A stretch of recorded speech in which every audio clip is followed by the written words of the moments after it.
জুমার দিনকে বিষ্ণু ঈসা ইসলাম বলেছেন হাদা ইয়াউমুল ঈদ, হাদা ইয়াউমুন জাআলাহুল্লাহু লাকুম ঈদান। তাবারানির হাদিস।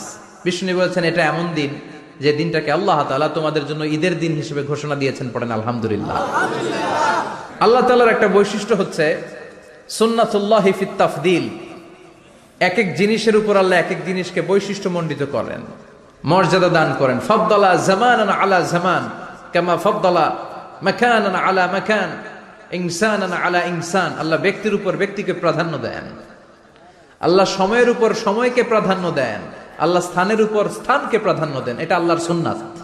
এটা আল্লাহর কি সুন্নাতুল্লাহি ফিত তাফদীল।